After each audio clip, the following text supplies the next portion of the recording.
వృషభం వారికి ఈ యొక్క పక్ష ఫలితాల్లో మీకు రాశిలో కుజుడున్నాడు. దీనివల్ల ఏంటంటే కొంచెం ఈ సామాజిక విషయాల్లోని మరియు పార్ట్నర్షిప్స్ విషయాల్లోని వివాహ సంబంధించిన విషయాల్లోని కొద్దిగా జాగ్రత్తగా ఉండాలనేటువంటి చాలా స్పష్టంగా చూపిస్తుంది.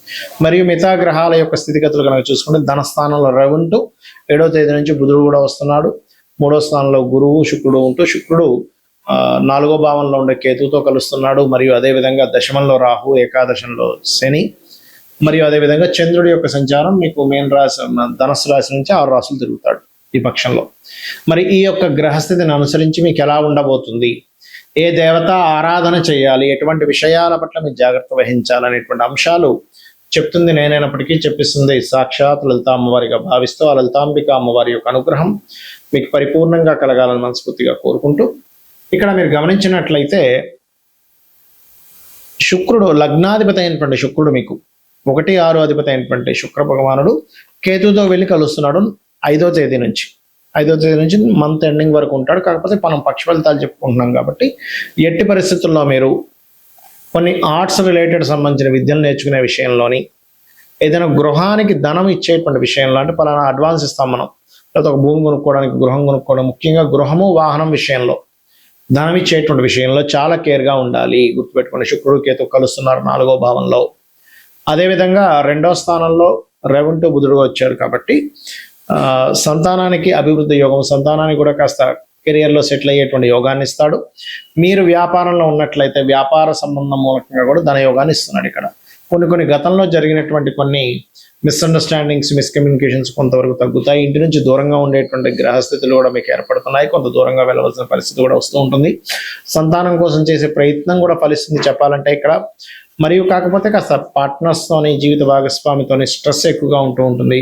విదేశాలకు వెళ్ళి ఉద్యోగం చేద్దాము, విదేశాల్లో నివసిద్దాం అనుకునేటువంటి వారికి, విదేశాల్లో కోర్సెస్ చేద్దాము, విదేశాల్లో ఉద్యోగం కోసం ప్రయత్నం చేద్దాం అనుకునేటువంటి వారికి చాలా అనుకూలత ఏదో బాగుంది. దశమంలో రాహు ఉన్నందుకు ఏకాదశిని కూడా మంచివాడే.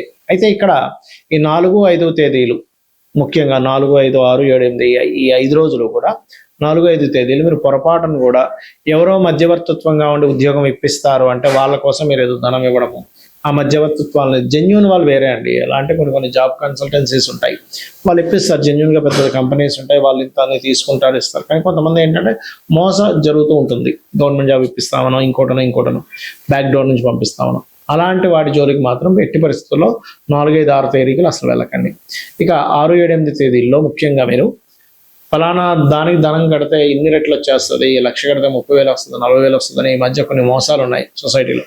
అటువంటి వాటి జోలికి వృషభం వారు ఎట్టి పరిస్థితుల్లో 6, 7, 8 తేదీలు అసలు వెళ్ళకండి. ఇక మీరు నిత్యము చేయవలసింది సూర్య నమస్కారాలు, విష్ణు సహస్రనామాల యొక్క శ్రవణము లేదా పఠనం చేయండి. అన్ని విధాలా మీకు బాగుంటుంది. కొన్ని గ్రహాల యొక్క కంజంక్షన్ ఏవైతే ఉంటుందో, ఈ కంజంక్షన్స్ అనేటువంటివి మీ పర్సనల్ చార్ట్లో ఉన్నా, లేకపోతే జనరల్గా గోచారంలో వచ్చినప్పుడు ఒక 15 to 20% దాని ఎఫెక్ట్ చూపిస్తుంది. మీ పర్సనల్ చార్ట్లో వచ్చినప్పుడు మీకు ఆ మహాదశలు, అంతర్దశలు వచ్చినప్పుడు మాత్రమే ఎఫెక్ట్ చూపిస్తుంది. ఎందుకంటే ఈ విషయాన్ని నేను మీకు ఎందుకు పర్టికులర్గా చెప్తున్నా అంటే, ఇవాళ మనం చూసినటువంటి ఇప్పుడు ఈ 15 రోజులు పక్ష ఫలితాల్లో చెప్పుకునేటువంటి గోచారంలో చాలా స్పష్టంగా శుక్రకేతువుల యొక్క ఎఫెక్ట్ ఎక్కువగా ఉంటుందని చెప్పుకున్నాం.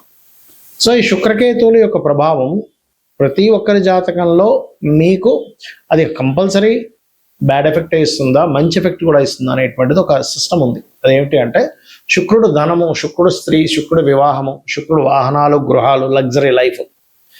ఈ యొక్క శుక్రుడు కేతుతో కలిసినప్పుడు ఏమవుతుందంటే ఒక్కొక్కసారి వాంటెడ్లీ వీళ్ళకి వాటి మీద ఇంట్రెస్ట్ లేకపోవడం జరుగుతూ ఉంటుంది, లేదా వాటి కోసం ఎంతో ప్రయత్నం చేస్తున్నా సరే సంపాదించినట్టే సంపాదించిపోవడం కూడా జరుగుతూ ఉంటుంది.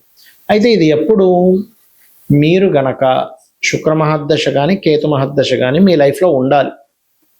అంటే ఉదాహరణకి అశ్విని నుంచి మనకి 27 నక్షత్రాలు ఉంటాయి. అశ్విని, భరణి దాటిన తర్వాత కృత్తికలో పుట్టారు ఉదాహరణకి, వాళ్ళ శుక్రదశ ఎప్పుడు వస్తుందండి? రాదుగా. వాళ్ళకి ఎప్పుడు వస్తుంది? దాదాపుగా 90 ఏళ్ళకి వస్తుంది. 90 ఏళ్ళకి ఎప్పుడు అప్పుడు ఫలితమే ఉంటుంది, బాగా ఏజ్డ్ పర్సన్ అయిపోయి ఉంటాడు. కాబట్టి అది కాదు. మీరు ఉదాహరణకి అశ్విని నక్షత్రంలో పుట్టారు, లేదా భరణి నక్షత్రంలో పుట్టారు, లేదా రేవతిలో పుట్టారు, లేదా ఉత్తరాభాద్రలో పుట్టారు, ఒక ఏజ్లో వస్తాయి. అప్పుడు చూసుకోవాలి. అది కూడా ఏంటి, శుక్రుడు బాగుంటే మంచి ఫలితం, శుక్ర మహర్దశ. శుక్రుడు పాడైలాగే కేతుతో కలిసి ఉంటే అన్ని స్ట్రక్ అవ్వడం, అంటే భార్య కొన్ని కారణాల వల్ల కొంతమందికి ఎలా ఉంటుందంటే జీవిత భాగస్వామితో విడాకులు అవ్వవు, కానీ జీవిత భాగస్వామి ఒక దగ్గర, వీరు ఒక దగ్గర నివాసం ఉంటూ ఉంటారు, గుర్తుపెట్టుకోండి. కాబట్టి ఏంటంటే ఆ రకంగా ఈ శుక్రుడికి సంబంధించినటువంటి విషయాల్లో ఈ రకమైనటువంటి ఫలితాలు కూడా పొందుతూ ఉంటారు. అదేవిధంగా మరొక విషయం ఏంటంటే ఇక్కడ మీరు ఎప్పుడైనా సరే గుర్తుపెట్టుకోండి, శుక్ర మహాదశ వచ్చినప్పుడు అందరూ ఏమనుకుంటారంటే శుక్రుడు అంటే ఇంకేముంది, అసలు అద్భుతం, నేను ఇంకా నాకు ఇంకా లగ్జరీ, కొన్ని కోట్లు సంపాదిస్తాను, వాహనాలు గృహాలు ఉంటాయి అనుకుంటారు. కాదు, శుక్రుడు బాగుంటే నిజంగానే అన్ని కోట్ల రూపాయలు ఇస్తాడు, అంతా బాగుంటుంది. కానీ కేతువుతో కలిసి ఉండి, ఆ కేతువుతో కలిసి ఉండి కూడా కొంతమందికి యోగిస్తుంది. అది ఎప్పుడో చెప్తానండి. కొన్ని కెమికల్ రిలేటెడ్, ఫార్మా రిలేటెడ్ పూజాది కార్యక్రమాలు చేయించేవారు, అమ్మవారు ఉపాసకులు, లక్ష్మీ గణపతి ఉపాసకులు, పూజా సామాగ్రి స్టోర్స్ పెట్టుకునేటువంటి వారికి మళ్ళీ యోగిస్తుంది, గుర్తుపెట్టుకోండి. కాబట్టి ఇక్కడ ఏంటంటే మీరు ఏ వృత్తిలో ఉన్నారు, ఏ మహాదశ నడుస్తుంది, మీకు ఆ వృత్తి మీ జన్మజాతకంలో ఉండేటువంటి కాంబినేషన్స్కి కనెక్ట్ అవుతుందా లేదా. అంటే ఎలా అంటే ఒక వ్యక్తి చూడండి, ఒక బీటెక్ చదివాడు, సాఫ్ట్వేర్ చదువుకున్నాడు, అతని సాఫ్ట్వేర్ రంగాలకు సంబంధించిన దాంట్లో అతను జాయిన్ అయితేనే అతను చాలా చక్కగా ఆ యొక్క వృత్తిని నిర్వహించగలుగుతాడు. అలా కాకుండా అతన్ని తీసుకెళ్లి మెకానికల్లోనే వేశారు, లేకపోతే మ్యాథ్స్ టీచర్గా చెప్పమన్నారు, లేకపోతే ఇంకోటి ఏదో చేయమన్నారు, చేయలేడు. అంత మాత్రం చేత అతని దగ్గర టాలెంట్ లేనట్టు కాదు. అలాగే ప్రతి జాతకంలో కూడా ధనయోగం ఎందులో ఉందో తెలుసుకోవాలి. ధనయోగం లేకపోవడం కాదు, ఉంటుంది, కానీ అది ఎందులో ఉందో తెలుసుకోగలగాలి. చాలా మంది చూడండి, నేను చాలా వ్యాపారాలు చేశానండి, ఆఖరి హోటల్ పెట్టుకుని బాగా నడుస్తుంది అంటారు. లేదా కొంతమంది చాలా వ్యాపారాలు చేశారు, చాలా ఉద్యోగాలు చేశారండి, స్క్రాప్ షాప్ పెట్టుకున్నాను సార్, కోట్లు సంపాదించాను అంటాడు.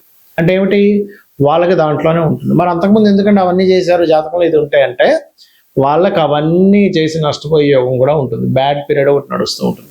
దాన్ని కూడా సెట్ చేసుకోవచ్చు. ఈ కలియుగంలో నామస్మరణ ద్వారా వృత్తిలో మీరు సరిగ్గా రాణించలేకపోతున్నారు, ఓం మాణిక్య మకుటాకార జానుద్వయ విరాజితాయ నమః చేయండి, చక్కగా వృత్తిలో సెటిల్ అవుతారు.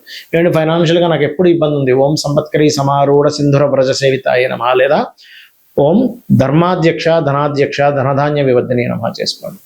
లేదండి నాకు హ్యాపీనెస్ లేదు, చాలామంది అంటుంటారు, ఏమండి ఏంటో నాకు లాభస్థానం పాడైపోయింది, లాభంలో శుక్రకేతువులు ఉన్నారు, అందుకే నాకు హ్యాపీనెస్ లేదు అంటూ ఉంటారు.